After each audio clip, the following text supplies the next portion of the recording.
All right, welcome everyone. First lecture of CS287, Advanced Robotics. Let me start by introducing the course staff, at least whoever is here. I'm professor of the class, Pieter Abbeel. I saw Ignacy. Ignacy, where are you? Over here. You want to stand up for a moment? People can see you. So Ignacy is one of the GSIs. Then Laura Smith in the back. You want to stand up for a moment so people can see you? That's Laura. And Harry is over there in the back. So those are the three GSIs. And we look forward to an exciting semester with you. First important thing is there's a web page for the class, and that's the URL. And let's step through that right now so you can see what's on there and get a little bit of an idea for the structure of the course. Can you leave the link up for a little longer? Oh, OK, sure. Here it is. And then, wrong thing.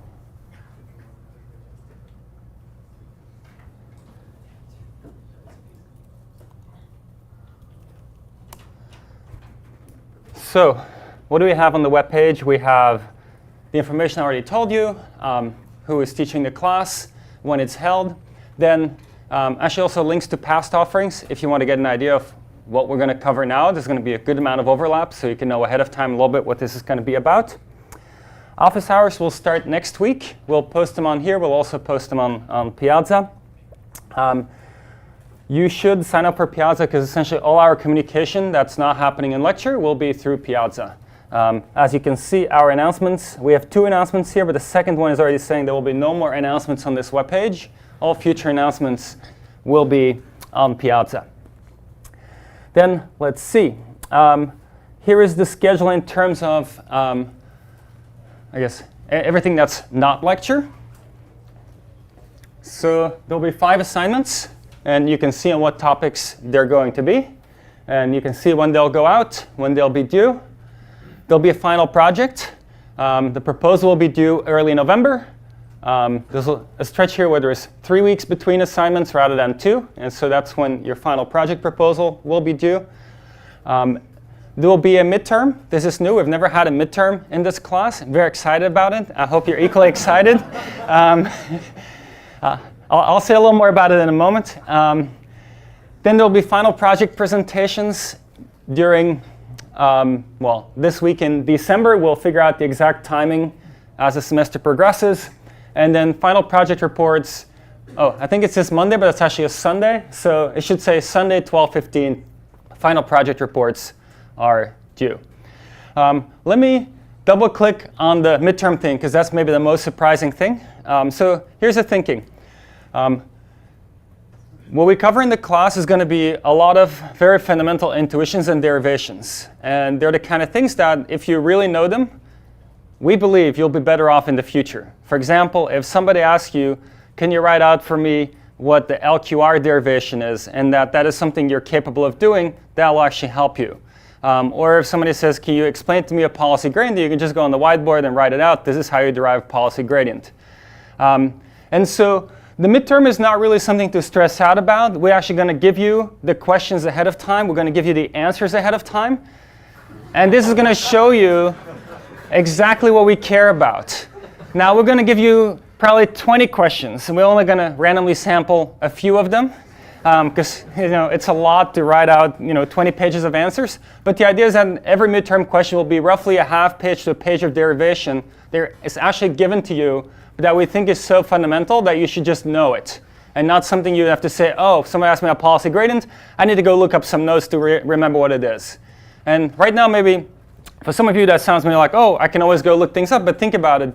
If somebody asks you what is a derivative, you wouldn't have to go back to your high school textbook and say, oh, it's like plus delta, minus delta, divide, and then actually there's this other way to do it, and a gradient is a vector of those things. You just know that. And it's a building block you can reuse. And so we're going to pick a bunch of building blocks that we feel are important enough for you to be able to just do on the spot. And you'll do them on the spot on the midterm. But you'll know exactly what's coming. If you're good at memorization, this is easy. But the derivations are set up in a way that they should be very logical. So ideally, you actually reason through them as you study them, rather than just, photocopy them into your head and then photocopy them back out. Since the questions are given ahead of time, we'll figure out the schedule of the midterm later in the semester. We'll see how many people are here, how big a room we need to have, and so forth. Because it's not like if we have 2 sessions that we need to worry about anybody leaking the questions, because we already leaked the questions ahead of time to you.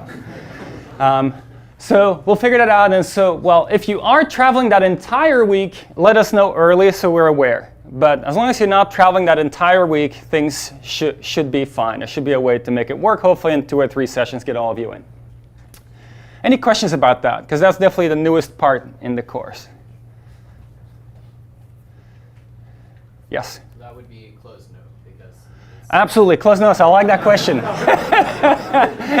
With a 20-page cheat sheet, it would be, yeah, you could just hand in 3 of your cheat sheet pages. Absolutely, but it's good you asked the question. Completely closed notes. Any other questions?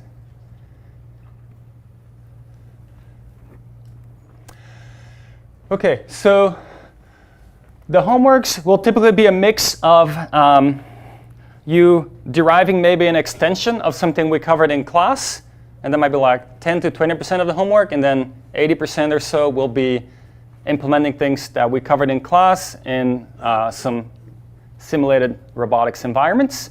Though for your final project, you're of course encouraged to also work with real robots. But for the homework, it'll all be in simulation whenever we have things that need to be run.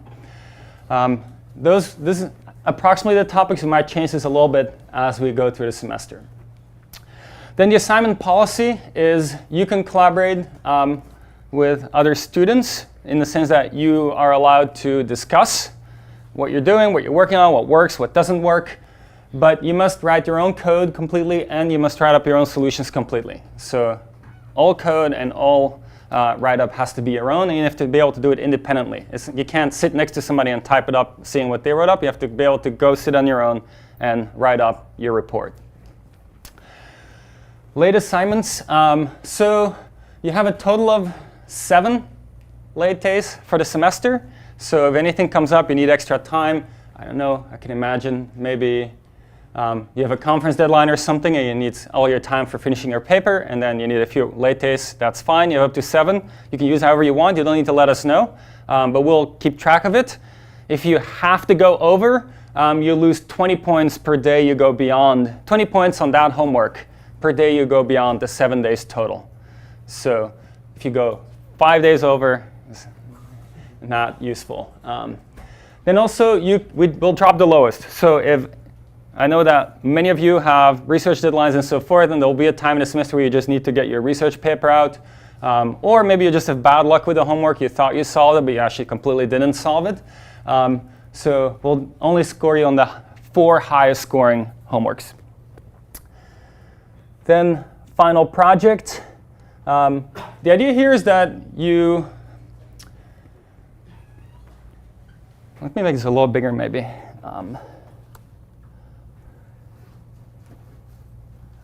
Idea here is that could be either of the following. A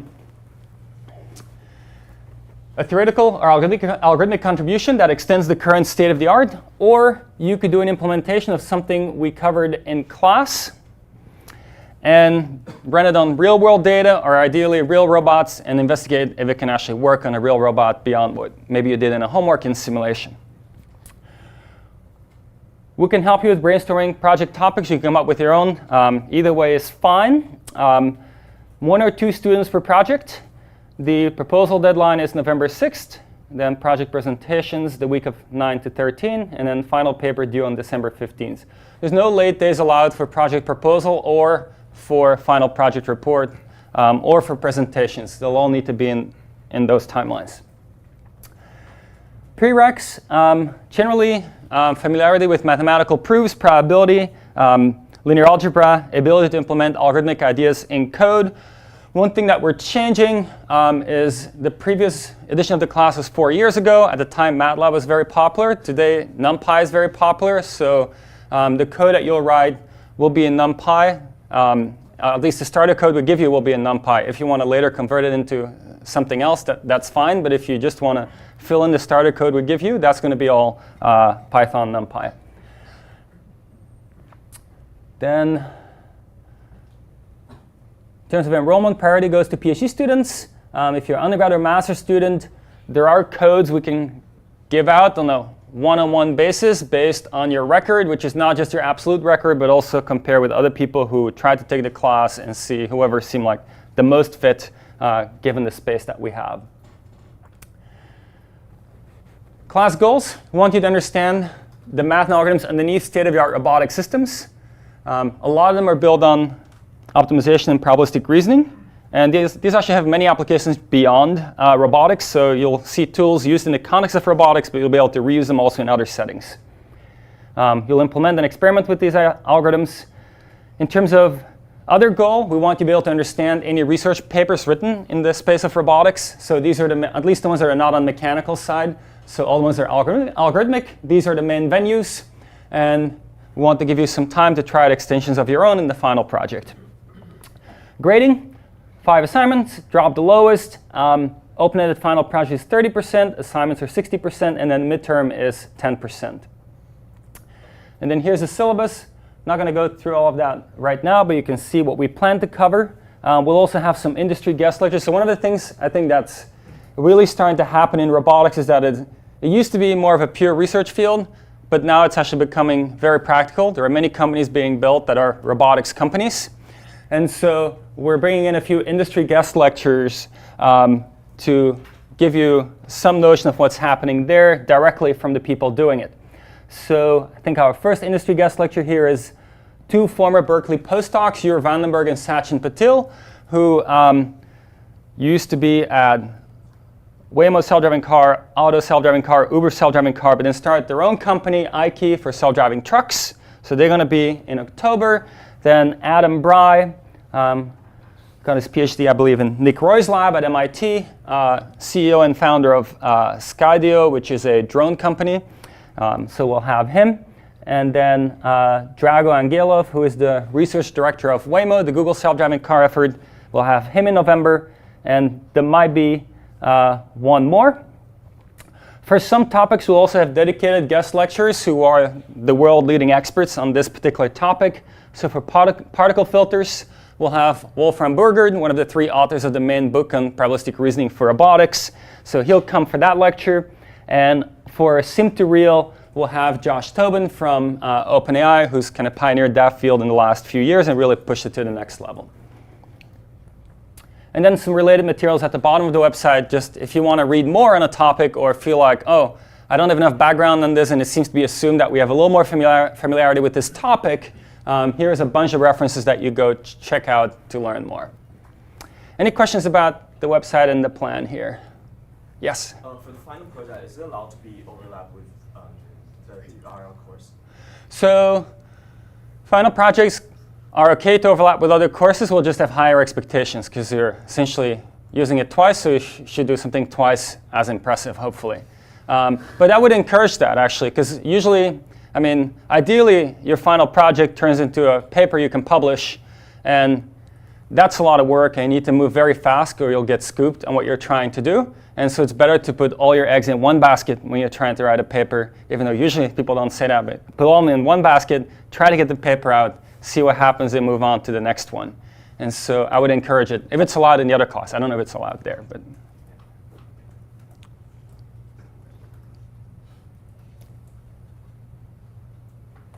Any other questions?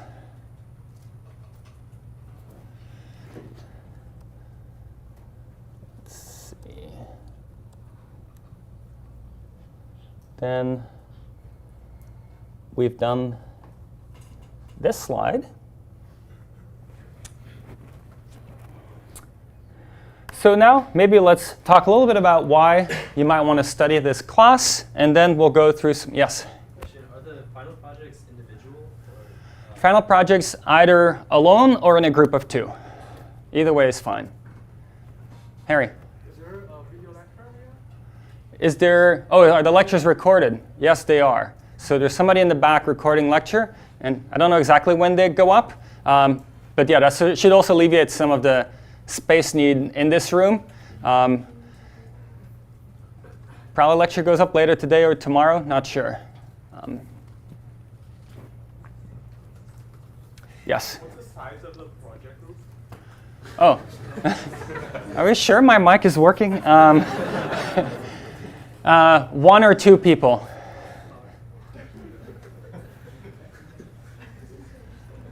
Any other questions?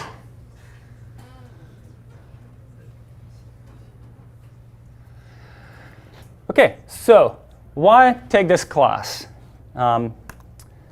Well, maybe we can take it one level up. Why study robotics? I would say there's 2 main reasons you might want to study robotics. One, it's a fantastic testbed for AI research. And what do I mean with that? Well, the real world is a lot less forgiving than simulation and games. And so things that work really well in Atari or some other simulated environment might just not work all that well on a real robot.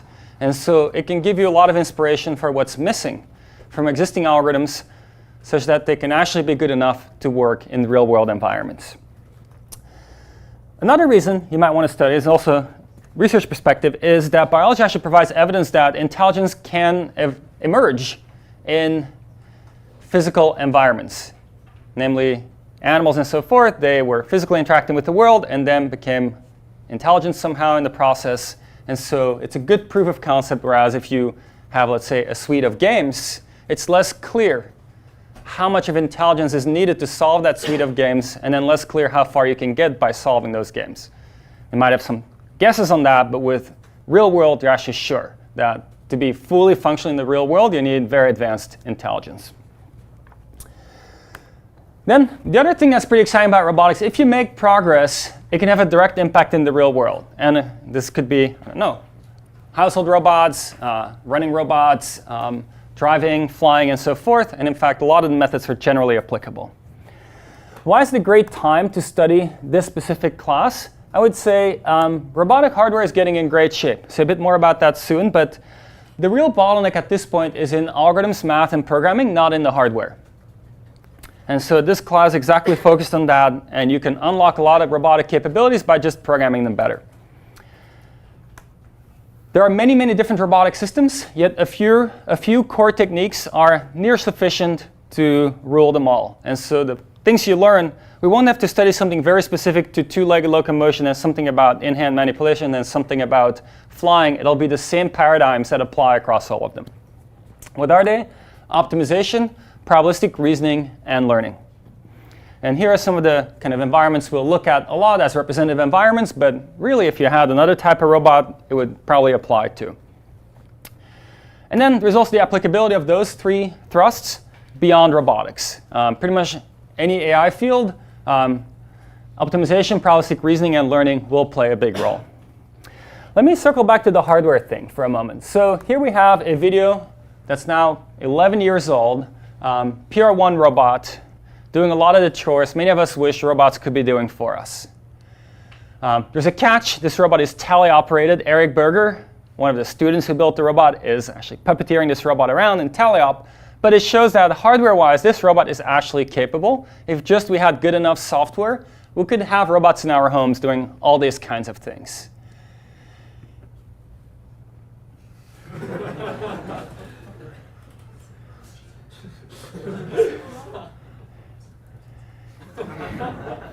Student projects, right? Now you might wonder about the cost. PR2, successor of the PR1, $400,000, a little expensive, so not everybody's going to buy that right away, even if it is very capable. But then Baxter came out from Rethink Robotics, $30,000, 4 years later. So I used to give talks around that time. I said, we just need to extrapolate this, and by 2017, we should have another factor 13, so a $3,000 robot available to us. Wasn't happening.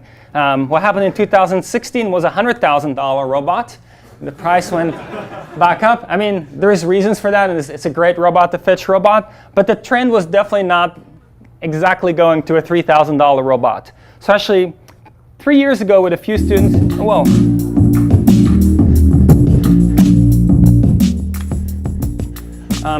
3 years ago with a few students here at Berkeley and postdocs, we decided to take it in our own hands, and we built a robot that has a bill of materials of only $3,000 to $4,000, depending on the scale of production. And that's what you're seeing here. So right now we are hitting, I wouldn't say the $3,000 mark, probably more the $5,000 mark, once we can produce this at scale. And producing at scale is not trivial, a lot to be figured out. But in principle, we're getting there. So we need the algorithms now. And so what I want to do in the rest of this lecture is share a few robotic success stories, things that have already worked. Of course, there's a lot more to be done, but things that have already worked, and highlight which core ideas are underneath them that are in the syllabus of our class. And then as we progress through the class, we'll understand more and more of those systems, first pieces and then the entire thing. I'd say probably the kind of biggest thing happening in robotics right now is self-driving cars. I mean, the number of people employed in robotics, the fraction of them in self-driving cars is very, very high. Where this new kind of increased interest in self-driving cars started was in 2004, Darpa organized a challenge. You had to race your car, a time trial race, in the desert, and the winning vehicle, but didn't really win because you didn't finish the race, was a CMU vehicle that drove 7.36 miles out of the 150 miles that the course consisted of. But in 2005, they did it again.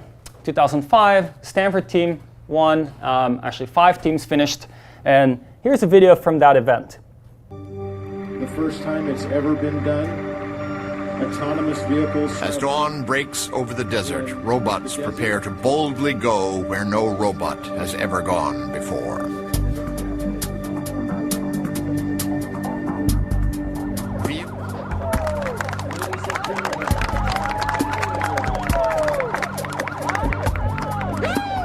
And we have movement from Stanley, ladies and gentlemen, the start of the Darpa Grand Challenge. Berkeley had an entry too. It was a motorcycle. There's a lot at stake. And now Definitely stood out. A vision Didn't make it to the share finish line. will now be put to the test. launch of the 6th block here. There. Are we there yet? Each one leaves the chute with confidence. A far cry from the first grand challenge, when many faltered within sight of the start, and no robot went beyond 7 miles. During the first 8 miles of the race, Highlander gains 2 minutes on Stanley.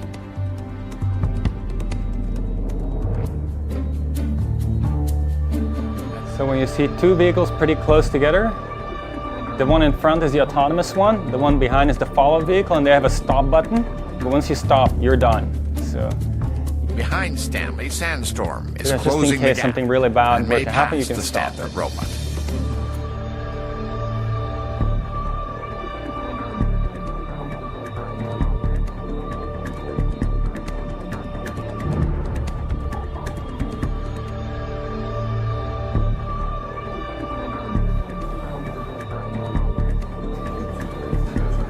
they didn't stop it anytime soon. They At let mile it go a little 26, longer, Team Dad's just in laser case. comes unbolted from the roof.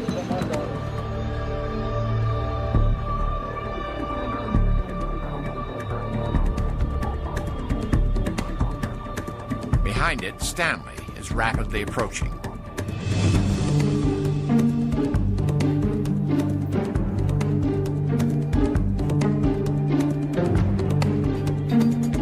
But Highlander recovers on the flats, and for many miles they continue neck and neck.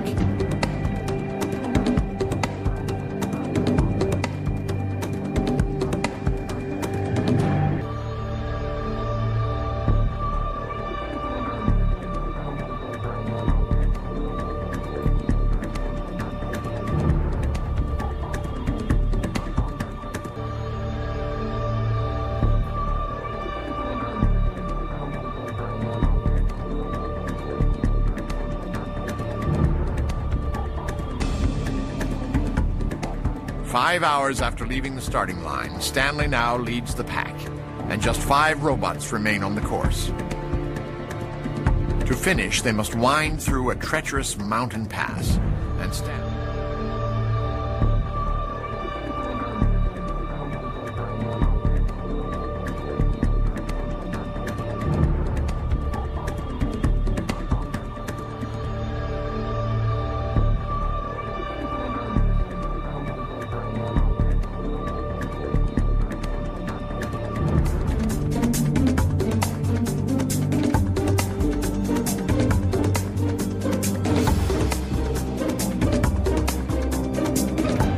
blue dot appears in the distance.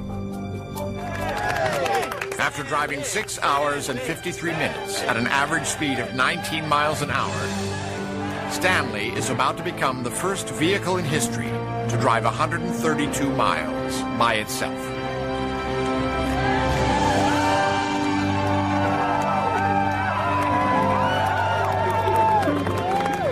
So this was pretty amazing progress from the best vehicle doing 7 miles to 5 of them finishing.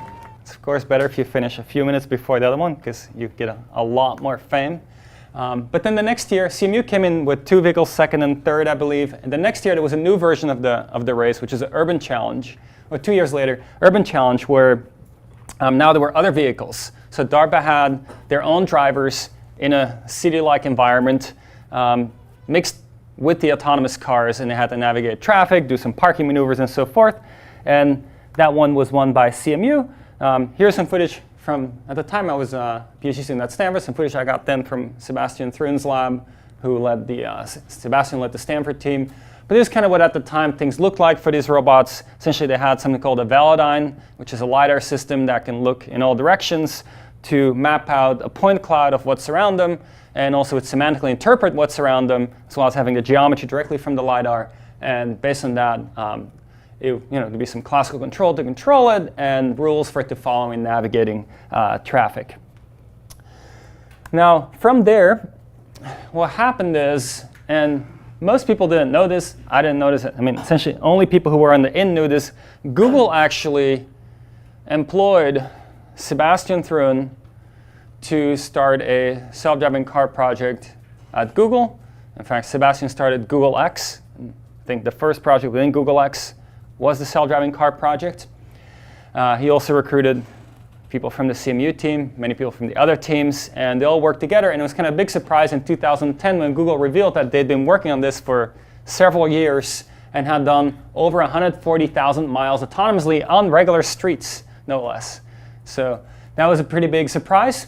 Then a year later was the kind of first public talk and footage about this at IRAS 2011. This was Sebastian Thrun, who had led the Stanford team, and Chris Urmson, who had led the CMU Urban Challenge team. And this really surprised people because this is all autonomous, navigating traffic in San Francisco, no less, dealing with pedestrians, stop signs, other cars, toll plaza, oncoming big trucks, keep it in autonomous mode. That's a lot of trust.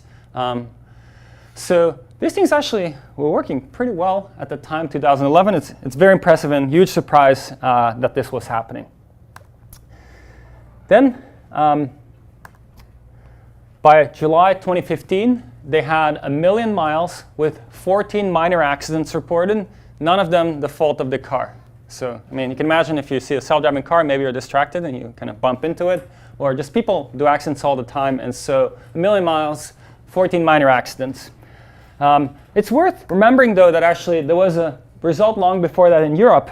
Ernst Dickmans from Mercedes had highway driving from Paris to Munich to Odense, 1,758 kilometers with lane changes and going up to 140 kilometers an hour.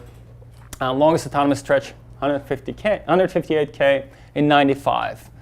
But somehow at the time, nobody really built on it the way it started to be built on after the Darpa challenge.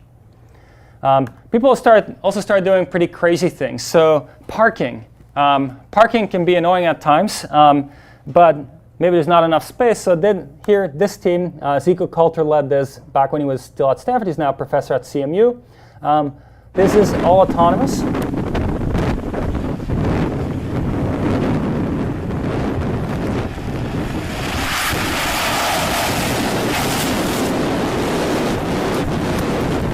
So these are the kind of things that actually a robot can do better than a human, well, than most humans at least, because you can do much more precise control, but it's also very hard because, I mean, the friction forces here are not easily predictable. So you need pretty advanced control to make this happen, but they made this happen back in 2010.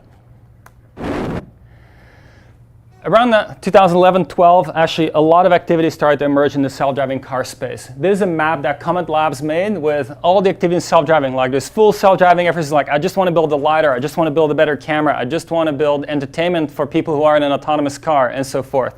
So a lot of effort happening, massive market. People have started to kind of delineate what it means to be at a certain level, though the definitions are maybe not always super clear when you're 2 versus 3, and so forth, but there's an attempt at least to understand what the progress is.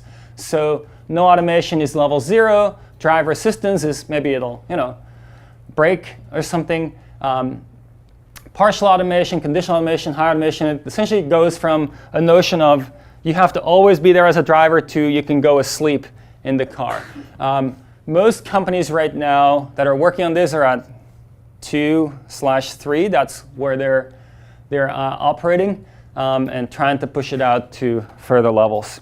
You might wonder, how is progress being measured? Well, it depends. One way to measure it is by the number of miles driven on average before you need a disengagement, because all these cars tend to have a safety pilot in them, and that pilot will take over. The human person takes over.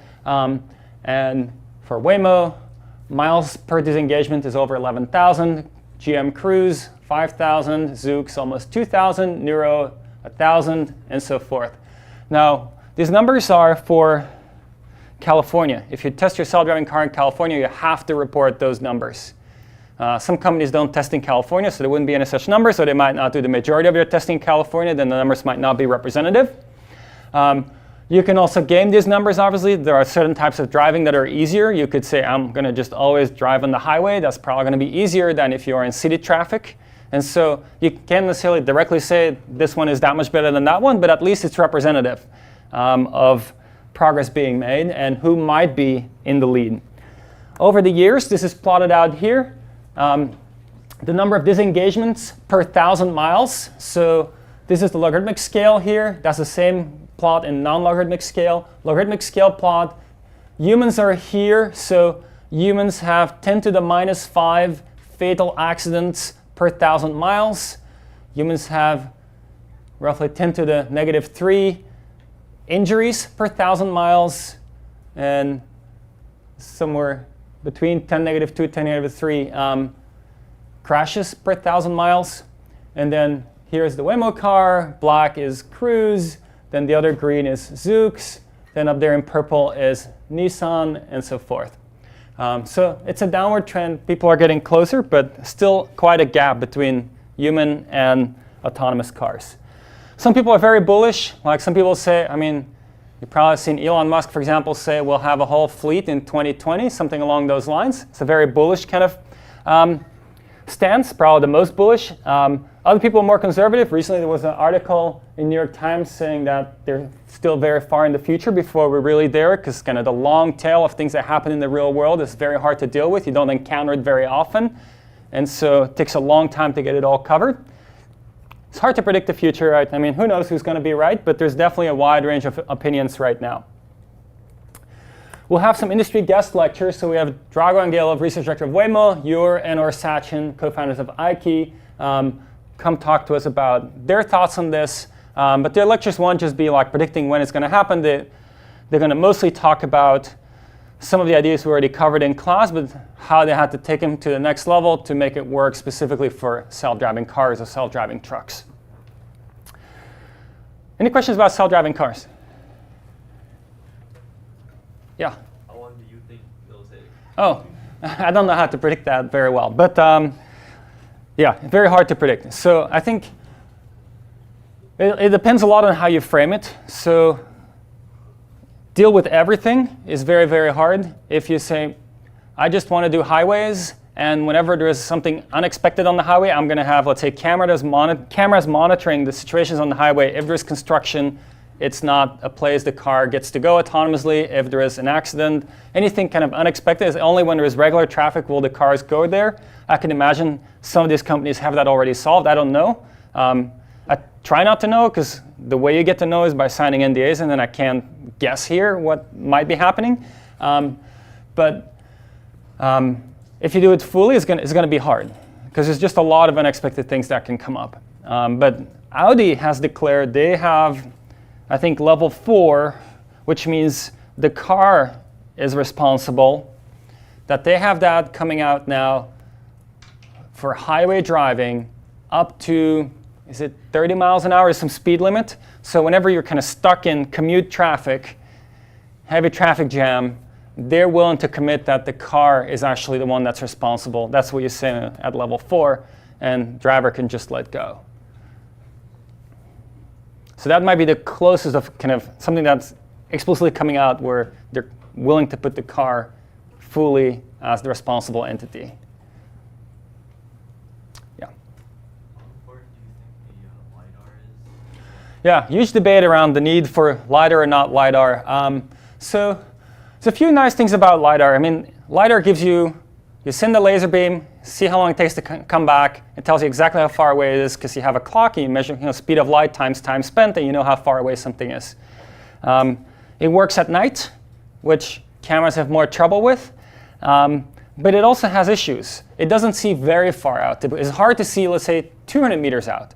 When you're driving a truck, heavily loaded, you need to see far out. So technology might need to be improved. They're starting to get at 200-meter LiDAR, but is it fully there? Not clear. How much light do you really get to reflect back? If the surface is very dark or specular or a mirror, you say a mirror reflects things back really well, but actually reflects things back in a way that doesn't come back to you typically. If it's at a slight angle from you, your laser beam goes to the mirror and then doesn't come back to you. Whereas more matte surfaces have the tendency that at least some of the laser beam comes back to you. And so highly specular is an issue, very dark is an issue. And so some people say, well, given that you can't do those anyway with LiDAR, maybe you should just use cameras. And I guess Tesla is fully betting on the camera only, well, camera and radar solution, whereas it seems pretty much everybody else is betting on it's better to have redundancy. Even if we can do it with camera only, it's nice to have the redundancy of LiDAR. It's more expensive, of course, to also have it, but some companies in that map that I showed are trying to build cheap LiDAR such that it's not necessarily a big extra expense. I'd say jury is out on what's going to happen. In principle, humans do it from just eyesight. So in principle, I mean, there is a reasoning behind the notion of you only need cameras. But the counterpart to that is why not be more redundant if you can?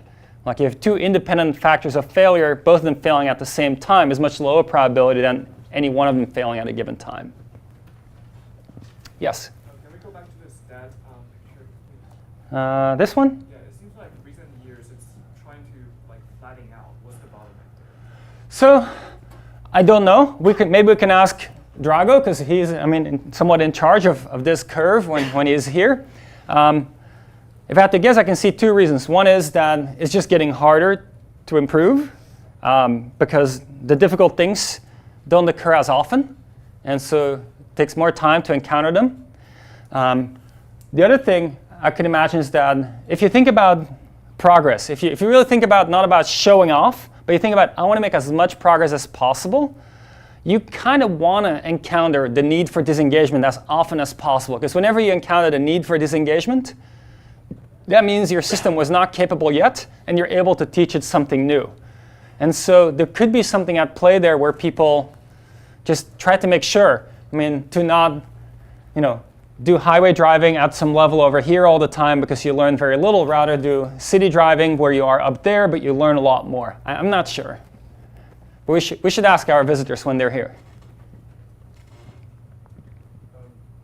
Whether weather condition makes driving car harder, driving at night, driving in rainy days or snow? Yeah, so the suggestion is that the weather conditions can affect the ability to drive. Absolutely. If it's snowing, it's much harder to see things also for humans, but ideally the car could see. There's some really cool work at Carnegie Mellon about seeing through the raindrops, where they have a special kind of camera where it's like the raindrops just disappear from what you're watching. Maybe, I don't know if that's possible with everything. Thick fog, maybe you can't see through it. Maybe other sensory modalities can get through it too at different wavelengths. Not sure. Good question. I'm going to move to the next topic. I'm happy to answer more questions after lecture. So another one, actually, what we forgot to emphasize here is the things at play. Kalman filtering, optimal control, LQR, mapping, terrain and object recognition are key things you need to do for self-driving cars. Let's take a look at autonomous helicopters. So we'll dive a lot deeper into this in a future lecture. But what we see here is inverted takeoff, hover, and then it's going to do a half roll followed by a half loop, which is called a split S. It's a way to change direction. A snap roll. Stall turn is another way to change direction. Loops. So these are all kind of tricks that only extremely advanced helicopter pilots can do. Loops with a pirouette at the top. Stall turn, coming out backwards. Then hurricane, which means fast, backward flying circle. I think it went up to maybe maximum speed the helicopter achieved was maybe 50 miles an hour. Inverted hover. And actually some of the hardest things are happening now. They might look less dynamic, but because the helicopter is maneuvering and the airflow it just generated, that airflow is much more turbulent, much more difficult to deal with, and so harder to control the helicopter. Flips, tick-tock, like a clock. It's not a very efficient way to stay in the air. And then inverted hover, which is a very efficient way to stay in the air. So techniques that go into this: Kalman filtering, model predictive control, LQR, system ID, and trajectory learning. And we'll look at all of those throughout the course of the semester. We'll also have, this result was actually from my PhD work at Stanford 11 years ago, so 2008. Since then, there's been a lot of drone startups. And we'll have Adam Bry, founder and CEO from Skydio, present to us later this semester. Legged locomotion. There's actually also a Darpa project. They wanted to see if robots can traverse complicated terrains. Some of the ideas that went into it, shown at the bottom there: value iteration, receding horizon control, motion planning, inverse reinforcement learning. And let's take a look at what happens when you have no learning in the loop here. So what does that mean? The learning here was about learning a good reward function that describes what's a good behavior. And so here, it's just going to plan against a very simple reward function, which is trying to get to the other side with no cost associated. Any pose is fine. But it doesn't have a good dynamics model. And if you have a bad dynamics model and your reward function doesn't keep you away from treacherous positions, well, you see what happens. And this is something you'll often see in real-world robotics, is where you actually have, even though in theory you might think of reward and dynamics as completely independent things, in practice, your dynamics will not be very precise, and you'll use your reward function to avoid going to places where your dynamics model is not very good.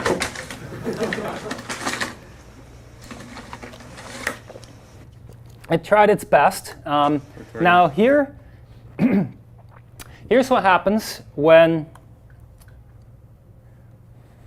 it has been trained from human demonstrations, what a good reward function could be. It's using that, and you see, even though it's still slipping and sliding at times, it's never getting stuck, and it's nicely getting across.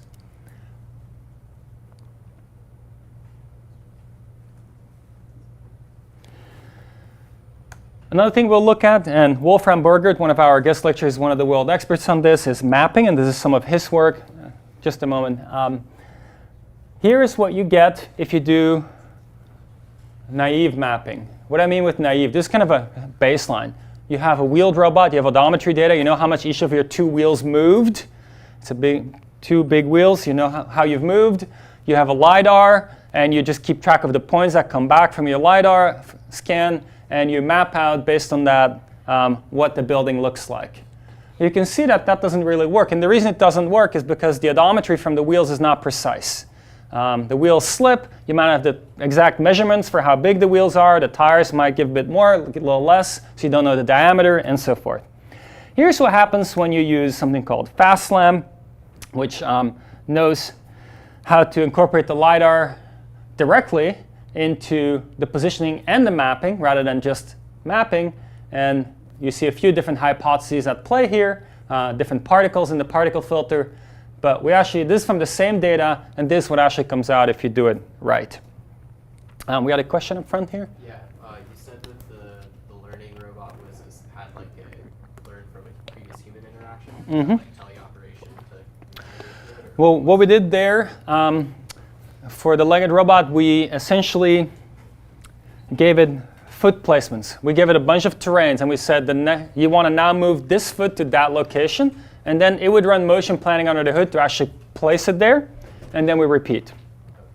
And so we'd learn about high-quality foot placements through that process, and use that reward function related to high-quality foot placements to then plan on its own on a new terrain it hadn't been on before. So it did not get into any demonstrations in the terrain that we saw it walk over. That was a test terrain, kept out. Yes? It seems like a good foot placement would lead you away from getting places where you could possibly get stuck. So Correct. find it easier. That's exactly what happened. Here is a project. I would say this was maybe the first project in recent times that revisited the notion that maybe we can start building, or at least in the research lab, start building towards home robots that do a bunch of chores for us, or office robots. This is the STAIR project. Morgan Quigley, who is since founder and well, still always at Open Source Robotics Foundation. He also built ROS, which actually came out of this project. ROS is the robot operating system. Let's take a look at this video here.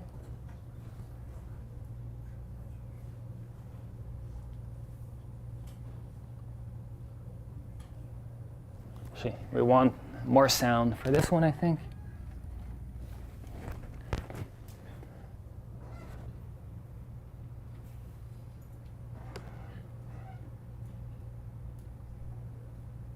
I will go get the stapler for you. Oh, we missed the beginning.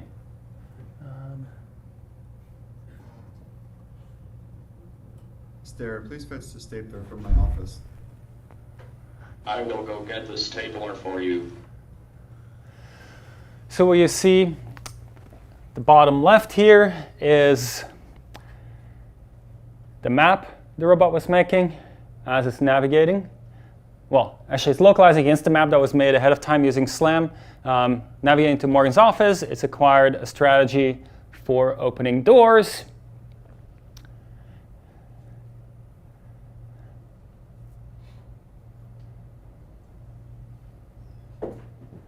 Now it's scanning to find a stapler. This is pre-success of deep neural nets. This is around 2008, 2009. But still possible to, if you were looking for specific objects you want to find, you could build a dedicated system that could find them. It's picking it up.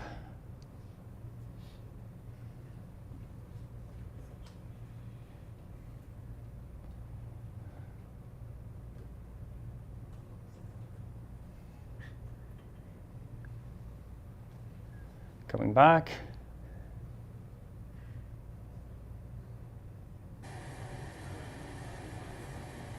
Here is your stapler. Use it wisely.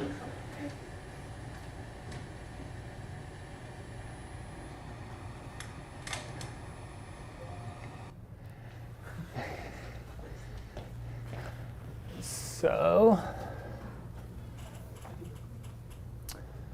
what went into this? SLAM, which is simultaneous localization and mapping to build a map of the building ahead of time, then localization against that map, motion planning for navigation, and motion planning for grasping, grasp point selection, visual category recognition, speech recognition, and speech synthesis. We won't cover the last two in this class.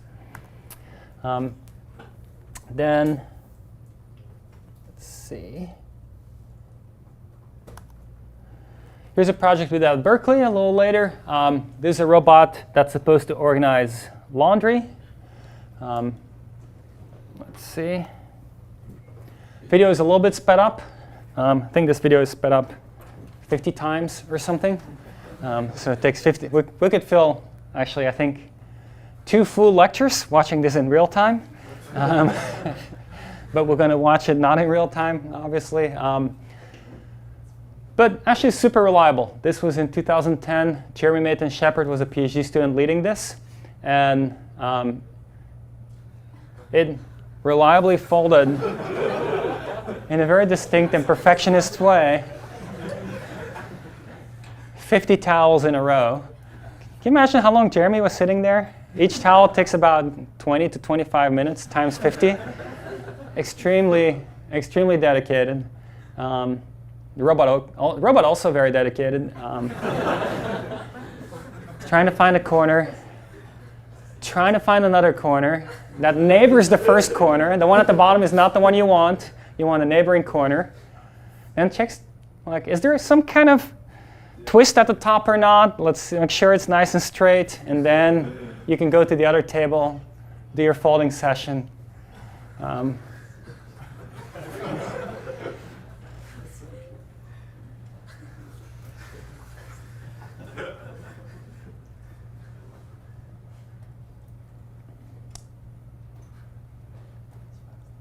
It actually has a separate stack for the small towels.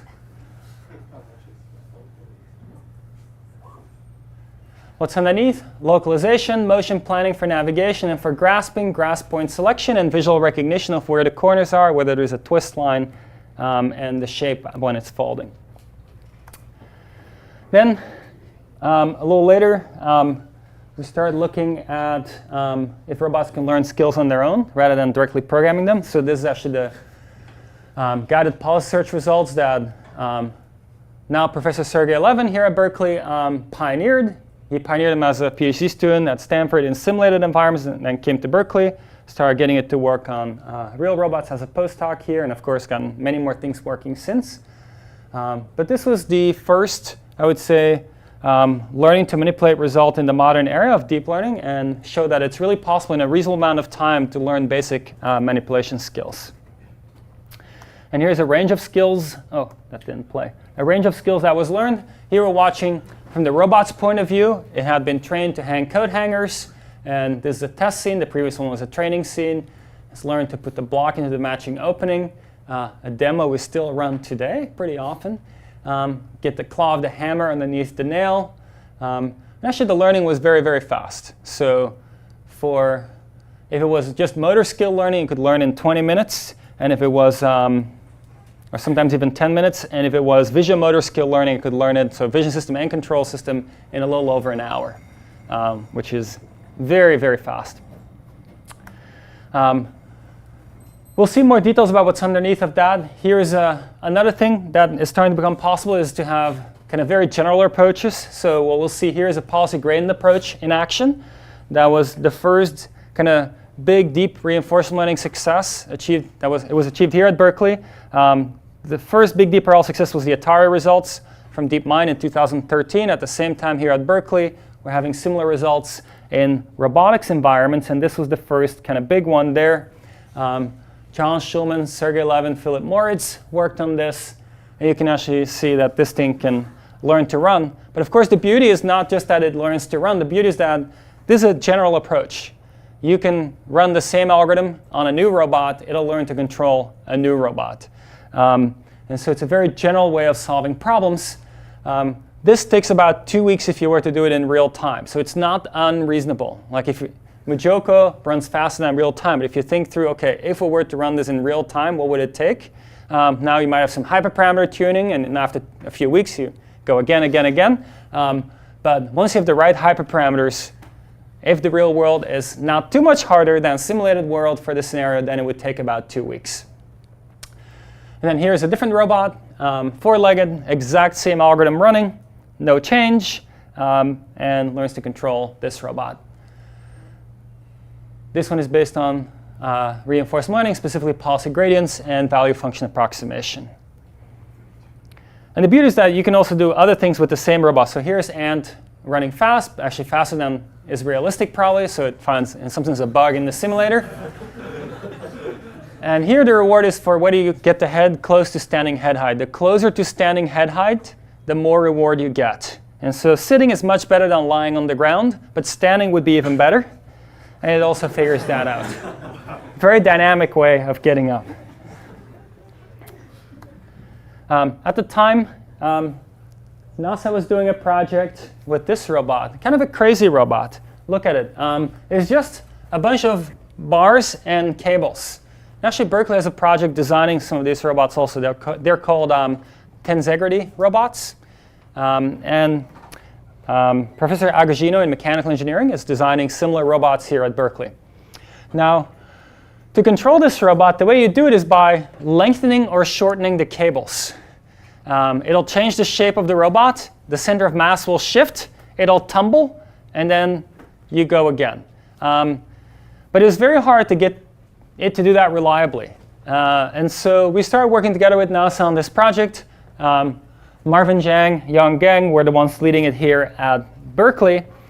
And we showed that it's possible to actually fully train in simulation, learn a policy in simulation that can then, in real world, control this robot.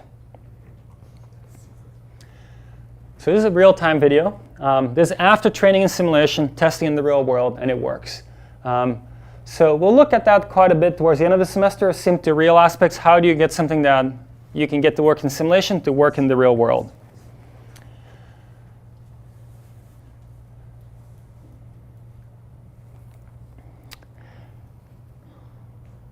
Actually, one aside about this robot. This robot is actually meant for planetary exploration. And so you might wonder, why not just a Mars rover that's a car rather than a SUPERBall? The thinking here is that if you have a car, the size of the wheels might determine what kind of obstacles you can get over. And so if your wheels are a certain size, well, the obstacles can only be so big. If you have a sphere, then the whole robot is the size of your wheel, because you can roll in any direction in principle, and this is an approximation of a sphere. The other thing that's nice about this robot is that even though it's big now, you can lengthen the cables to relax it, put it in a very small package. It's a bit like a tent. A tent is big when you set it up, and when you package it to put it in your backpack or your car, it's small. Same thing's happening here. And the volume you take up in a rocket comes at a high price, so it's nice to be able to have something that's small volume when you transport it. Usually when these robots land on a different planet, they have airbags to dampen the shock on landing. And so with something like this, it has some built-in springiness also, so it might need less airbag damping when it lands. Here's another example I want to share with you. This one illustrates imitation learning, also function approximation, and trajectory optimization. Trajectory optimization we'll see pretty soon, and function approximation also. Imitation learning will come a little later. And we're going to watch here is a robot learning to tie knots from demonstrations. So what we're going to have here is a single demonstration. And this robot has not learned anything before. Like it starts just with the imitation learning algorithm. It'll get one demo of what it's supposed to do.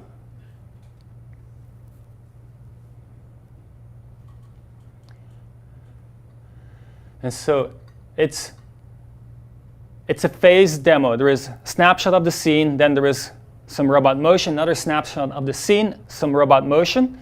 And now it's going to have to do it on its own for a different initial shape of the rope.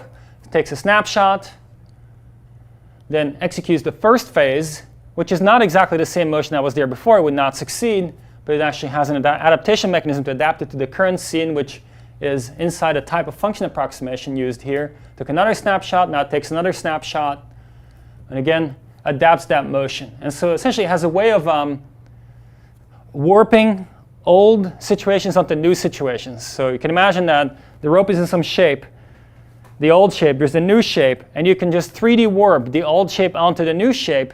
Then maybe if you extrapolate that 3D warp to 3D space, not just the rope itself, that extrapolated warp can be used to define the new motion of the robot. And that's exactly what's happening here. Requires a bit of machinery to do that, but that's the intuition. More complicated knot.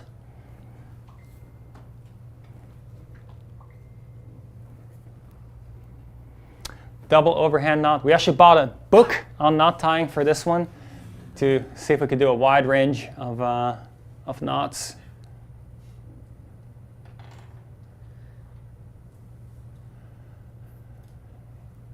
With object in the scene. This work was led by John Schulman, who actually also led the work on the policy gradients learning to run that you saw 2 slides ago. All right. Another thing that is definitely starting to happen in many places is that, well, when you have robots learning, unlike children, like you have a child, you teach it something, you have the next child, you got to start from scratch. Like you can't like just say, your brother or sister already learned this, now you do it too. But with a robot, you can actually do that. You say, hey, your brothers and sisters already know how to do this, just use their brain and learn together. And that's what's happening here.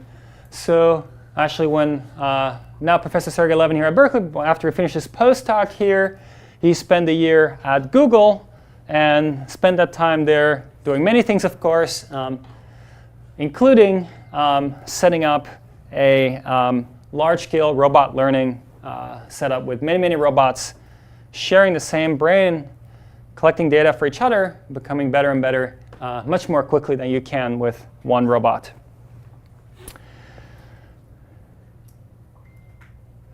Somebody's pinging every now and then.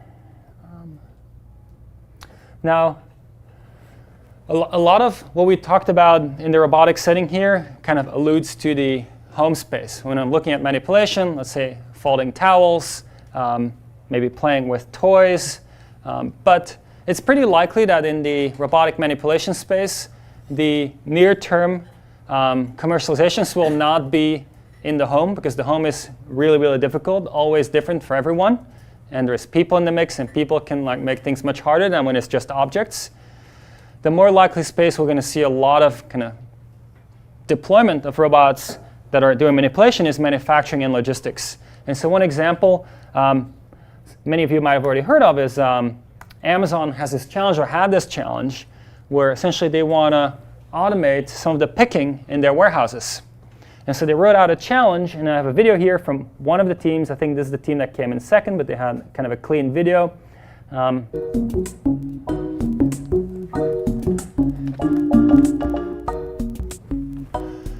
so the challenge task here is, can you reliably pick up one object at a time, and maybe depending on which object it is, move it to the left bin or to the right bin? And that's a really hard problem. And I think what's kind of, it's deceiving, of course, because I mean, in the videos you see things are successful, and just like, you know, somebody demos a self-driving car to you and you look at the website, the car is successful, but nobody actually has a fully self-driving car, even though the videos look good.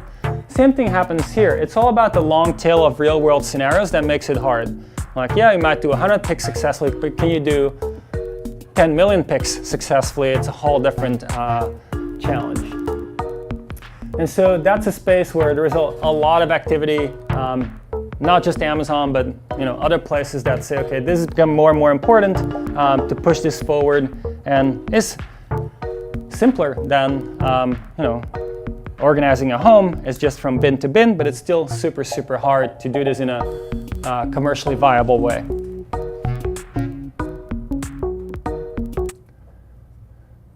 Okay, any questions about lectures so far?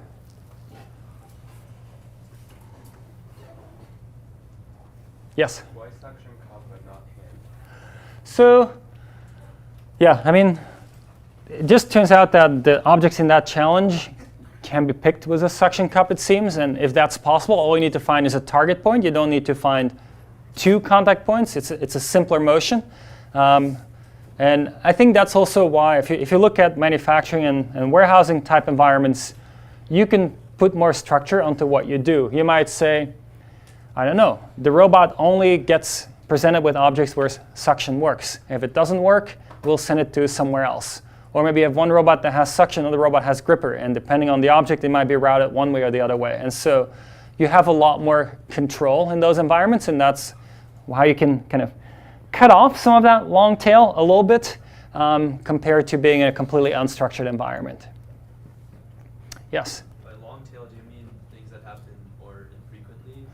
So what I mean with long tail, really what matters is long and heavy tail. So the notion that if you look at the kind of distribution over things you encounter, that even though the most frequent thing is much more frequent than the least frequent things, there's so many infrequent things that together they add up to a lot of probability mass still. And so the fact that they together add up to a lot of probability mass means that you really need to deal with them reliably, but it's always something different, but it adds up to a lot of probability mass. And so as a fraction of the number of things you see, it still happens a lot. Can't ignore it just because it's far out. So it really should say long, heavy tail. And so the graph I have in mind to make it more clear is essentially on the horizontal axis is some scenarios that you lay out. And where you put them out on the horizontal axis depends on how frequently that scenario occurs. And so you can kind of see like things going further and further. How much probability mass, if something occurs, I don't know, once every 1,000 days is all the way out there. Once every 10 days is out here. But that the things together that are only occur every 1,000 days together add up to a lot of probability mass. So you need to be able to deal with it. And that's, I would say, that's the big challenge in self-driving cars. Like something unexpected happens, yet something else, yet something else. Because if you had seen it before, you can find a solution to it. Either you hard-code a solution if that's amenable to it, or you get more data of that type and train a network to figure that out. But it's the things you've never seen before where you might not generalize to.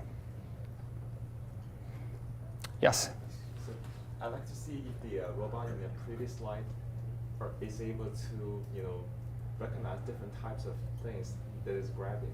Like if you're grabbing a glass, you have to be really careful, right? You may use little strings, but when you're grabbing a stick or rod, whatever, you can just grab it using any strings. I don't know the answer for that robot. I suspect that challenge did not have anything that breaks when you drop it. I suspect everything is strong enough to be just dropped. So do we do something like what we said before? Well, I think, you can try to solve for any type of problem. I mean, whether it's solvable today is the big question, I would say. But you're asking the right questions. It's not just about geometry, it's also about material.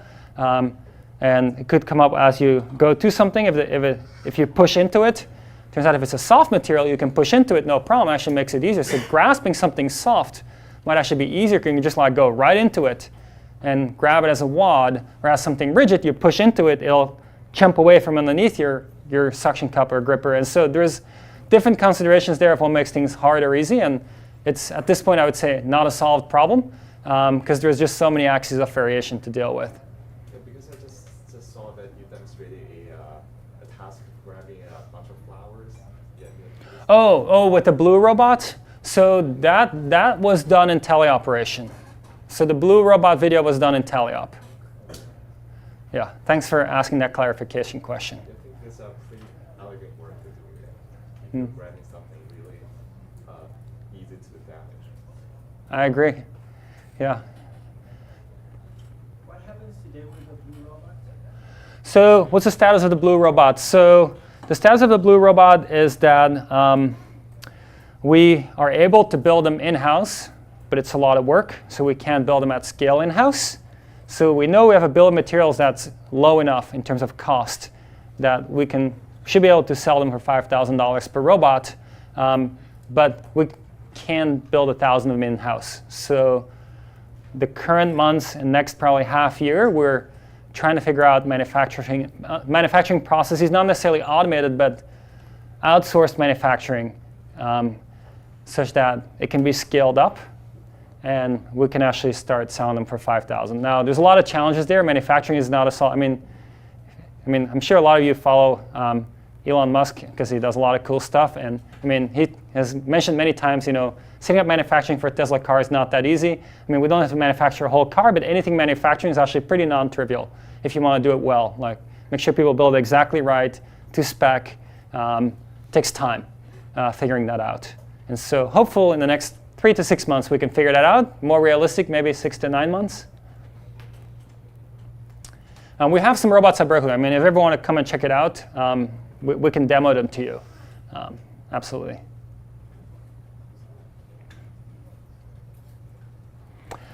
So today was a first lecture, intro lecture, to kind of give you an idea of what's the space of robotics, what are the kind of things we'll understand throughout the course of this semester.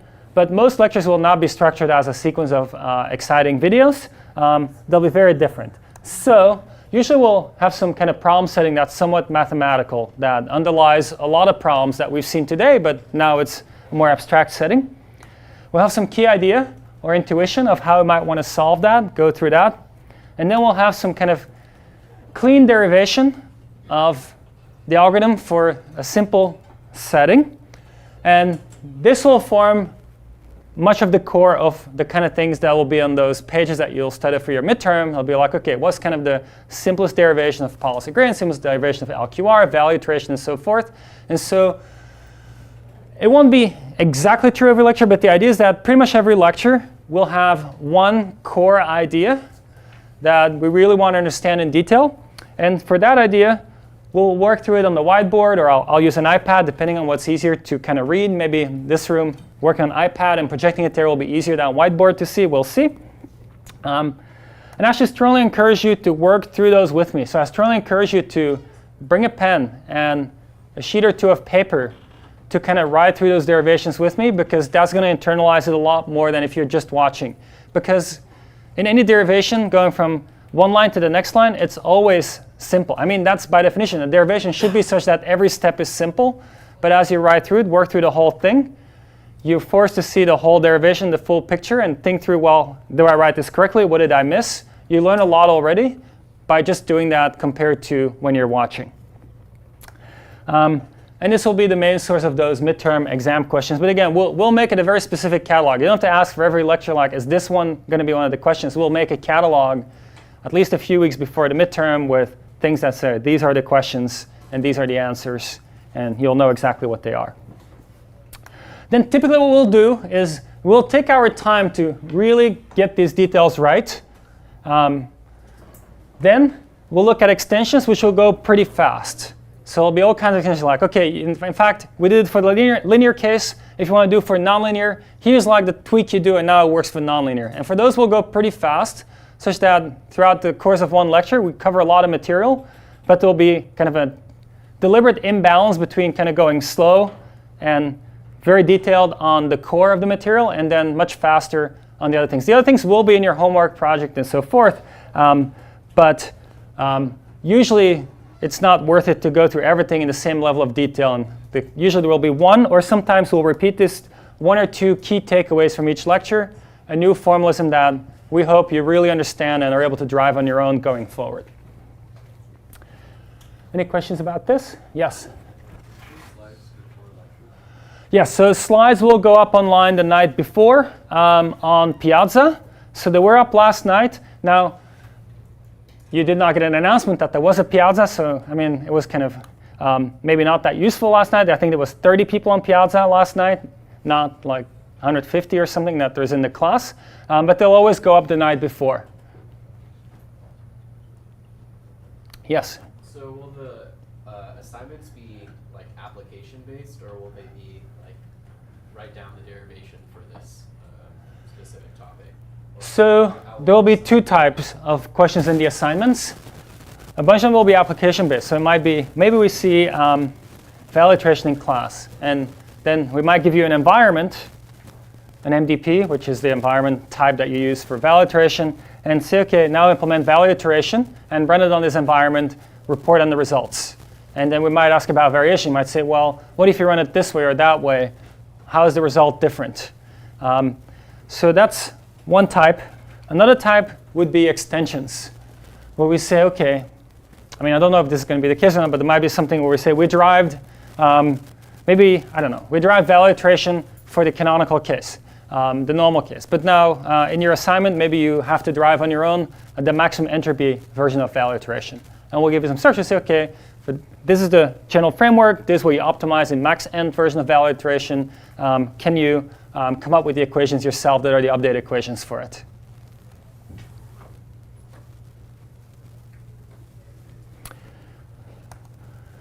That's it for today. Your main to-dos are checking out the webpage and signing up on Piazza. And if you have any more questions, just come up front now or hit us up on Piazza. Thank you, and see you on Tuesday.